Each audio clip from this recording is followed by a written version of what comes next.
நாட்டியம் இது. அவங்க ஆனது பரதநாட்டியம், நான் ஆனது வராத நாட்டியம். வராத நாட்டியம் வேண்டாம், வந்த நாட்டியம் ஆடணும் பாடு. கேப்ப சைடா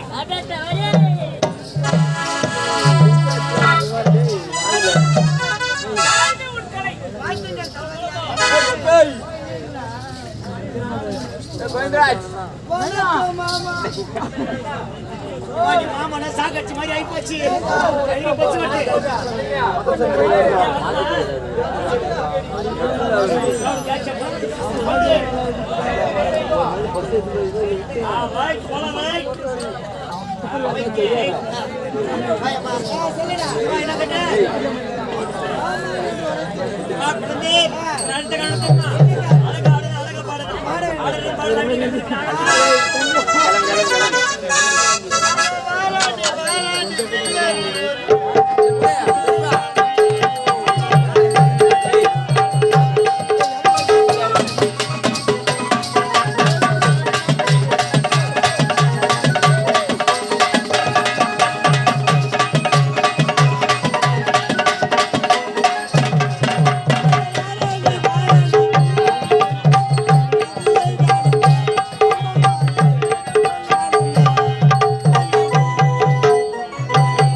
வணக்க சித்தப்பா.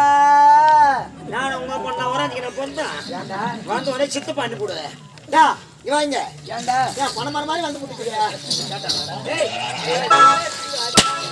சாப்பாடு பிடிக்காத. ஏமா உன்னை ஆயத்தக்காரன் தெரியுமா? ஆயத்தக்காரன் அழகா ஆடணும், அழகா பாடணும். ஆடுறது பாடலாக அப்படியே ஆகட்டும்.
அப்படியா? சூப்பரா அவசி.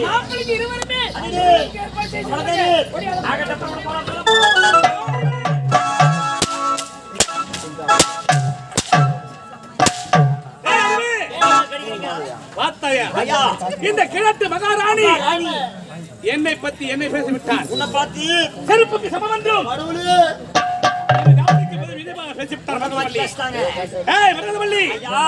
ஆணவத்தோடு பேசிவிட்டாளா?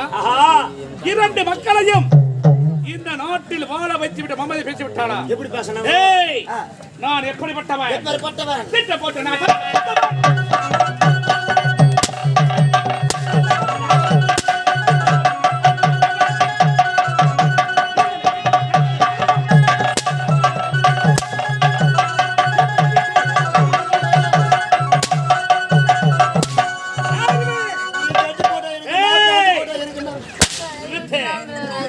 எப்படி இழிவாக பேசினாலும் அந்த பிராணவல்லி இந்த சத்திய நாட்டை நான் தான் ஆள வேண்டும். இந்த குடும்பத்தையே வேரோடு அழிக்க வேண்டும். இரண்டு மக்களை நாட்டில் வாழவே விடக்கூடாது. இனி மேற்கொண்டு இந்த முறையை நாட்டத்தை பார்க்கத்தான் போகிறேன்.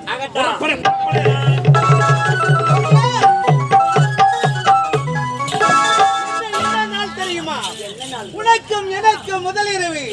இந்த முதலிரவு எப்படி இருக்க வேண்டும் தெரியுமா?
பருவம் பூமாலையில் சோர்மல்லி எங்கே நான் தாண்டி நின்றது ஒன்று நீ எடுத்து அடி வளர்ந்தது வேண்டுமா என்றது வேண்டுமா என்றது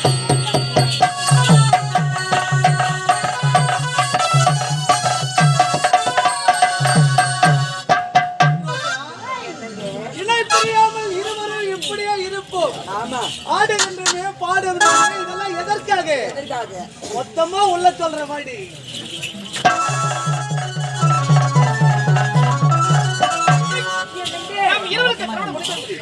நேரங்க என்ன நேரங்க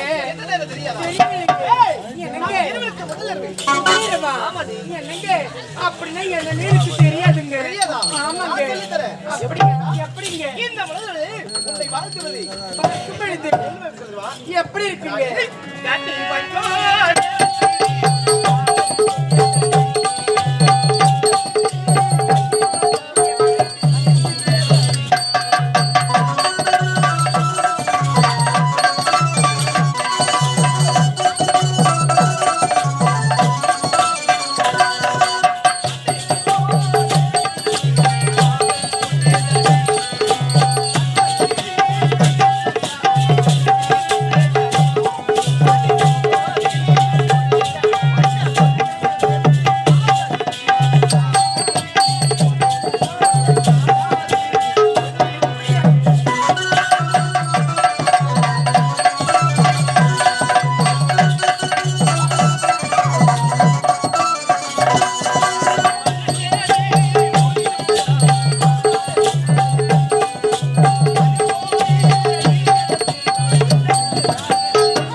என்ன வார்த்தை கேட்டா பாரு ராணி. மாமா வணக்கம் மாமா, எப்ப வந்தீங்க? எப்படி இருக்கீங்க? சாப்பிட்டீங்களா மாமா? அந்த மணி குடுத்துட்டேன மரியாதை. உன்னனுக்கு கொஞ்சம் கூட அறிவு இல்லையா? மாமா நான் சொன்னேனா? இந்த தம்பி சொன்னாரு. அத போகட்டு விடு. ஒரு நேரத்துல நீ குழந்தையா இருக்கும்போது உனக்கு ஜட்டி போட்டு அழக பார்த்த மாமன் நானு. மாமா என்ன பார்த்து இந்த வார்த்தை கேட்டு போங்க மாமா, அத கூட சொல்லுவீங்க.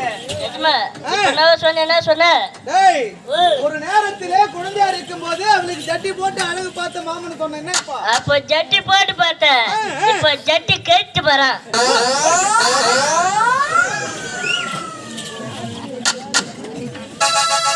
அக்கா தங்கச்சி அக்கா போக்கா என் கூட பேசாதக்கா. கல்யாணத்துக்கு முன்னாடி அடிக்கடி என்ன பார்க்க வருவேன். எப்போ உனக்கு கல்யாணம் ஆச்சு இல்லையோ மாமாவே கெதி இருக்கிற போக்கா. நிறைய வேலைடி எனக்கு. நிறைய வேலையா? ஆமா அக்கா எனக்கும் தெரியும். அந்த வேலையிலடி சாமான் தொலைக்கிற வேலை, சமையல் பண்ற வேலை, அந்த வேலை, எந்த வேலை, எல்லா வேலையும் நான் தானே செய்யறேன். உலகத்துல யாருமே செய்யாத வேலை அக்கா. டேய், என்னடா இது? ரோஜா, ராணி, மாமா, நம்ம வீட்டு கதை பேசும்போது சும்மா கலகலகலான்னு பேசுனீங்க. ஆமா, இப்போ அடுத்த ஒரு வீட்டு கதை பேசும்போது அது என்ன கைதடியே பேசுறீங்க? எப்ப இப்படி வாழணும்னு சொல்லி தரேங்க தங்கச்சி. சரி, ஒரு 2 பேருக்கும் இங்க வேலை இல்ல கிடையாதா? அரசாங்கத்தில் தானே நல்லா ஓய்வெடுங்க. உன்னை விட்டு போவதுக்கு மனசே வரல. என்ன கொடுத்தா வரல. வரும்போது ஜாதி மல்லி போயிட்டு வரலாம்.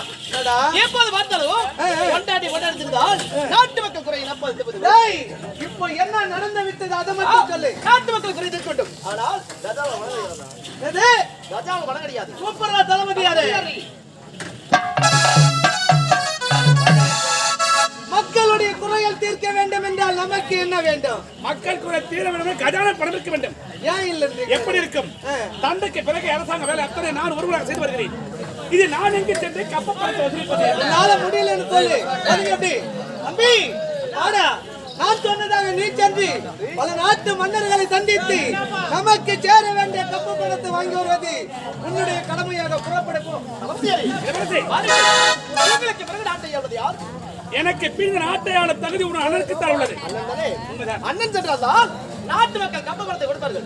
நான் சென்றால் யாரை கொடுப்பார்களா? உண்மைதான். அண்ணனிடத்தில் வருகிறது. இளவரசி, அடுத்தபடியாக அந்த நாட்டையாளன் தகுதி யாருக்கு இருக்கிறது? எனக்கு இருக்கிறது. அப்படி என்றால் நாங்கள் தானே சென்று கப்ப பணத்தை வசூலிக்க வேண்டும் என்று நான் இருக்கவில்லை. உங்களுடைய தம்பிதான் அப்படின்னு அவர் சொன்னாரு. அதை கேட்டு என்கிட்ட நீ அப்படியே சொல்ற.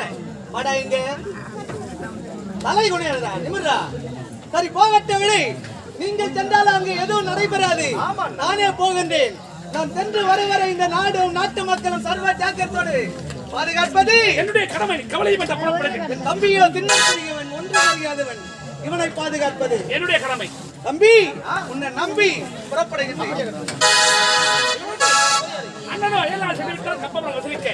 ஆனால் நாம் இருவரும் நகர்வ சென்று நாட்டு மக்கள் குறை தீர்க்க வேண்டும். அப்படியே கிட்ட வாருங்கள்.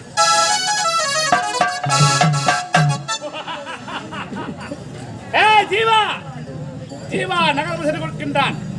இதுதான் தகுந்த சமயம். இந்த நாட்டை அடைய வேண்டும் என்றால் அண்ணன் தம்பி இருவரையும் தனித்தனி இதுதான் இந்த முறையில் முதல் சூழ்ச்சி. இது அரங்கேறிவிட்டது. இருந்தாலும் என்னை இழிவாக பேசினாலே மரகதவள்ளி, அவளை பழி தீர்க்க வேண்டும். அவளை பழி தீர்க்க வேண்டும் என்றால், ஏய் மரகதவள்ளி, நாட்டை விட்டு போக போகிறாயா? வருகிறேன். வரே.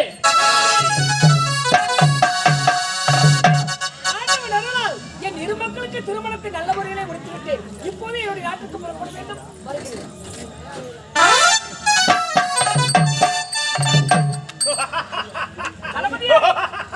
என்ன சிரிப்பு? சிரிப்பு மரகதவள்ளி. ஏய், என் பெயரை சொல்லக்கூட உனக்கு தகுதி இல்லாதவன். நீ ஒரு வேலைக்காரன். ஆமாண்டி, வேலைக்காரன் தான். ஏய் மரகதவள்ளி, ஆணவக்காரி, பணம் இருக்கும் அம்மதியில் இந்த தளபதியை பார்த்து செருப்புக்கு சமம் என்று சொல்லிவிட்டாய். அன்றே உன்னை தீர்த்து கட்டிருப்பேன். சரி, எங்கே போகிறாள்? இவள் நாட்டுக்கு தகுந்த முறையில் அனுப்பி வைக்க வேண்டும் என்று இதுவரைக்கும் விட்டு வைத்திருக்கின்றேன். ஏய் மரகதவள்ளி, எப்போது நீ விரிவாக பேசினாயோ இப்போது சொல்கிறேன். உன் நாட்டுக்கு செல்லும் முன் இந்த நாட்டு மக்கள் அறிய என் பாதத்தில் விழுந்து மன்னிப்பு கேட்டு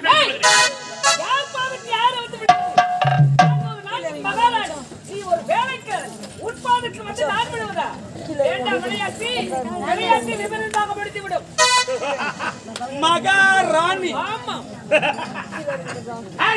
என்னடா இந்த முரளியை பார்த்து இழிவாக பேசிவிட்டாய். ஆனால் உங்கள் இரண்டு மக்களையும் நாட்டில் வாழ வைத்து விட்ட மமதை பேசிவிட்டாயா? இப்போது சொல்கிறேன், இரண்டு மக்களையும் இந்த நாட்டில் வாழவே விட மாட்டேன். தளபதியாரே, என்ன சொல்றீங்க? அது மட்டும் அதனால குடும்பத்தை வாழ விடுடா. உன் குடும்பத்தை நான் வாழ வைக்க வேண்டும் என்றால் என் பாதத்தில் விழுந்து மன்னிப்பு கேட்டு உயிரை விட்டாலும் இதே இடத்தில் விடுவேனே தவிர உன் பாதத்தில் நான் விட முடியாது. என்ன? உயிரை விட்டாலும் இதே இடத்தில் விட வேண்டாம்.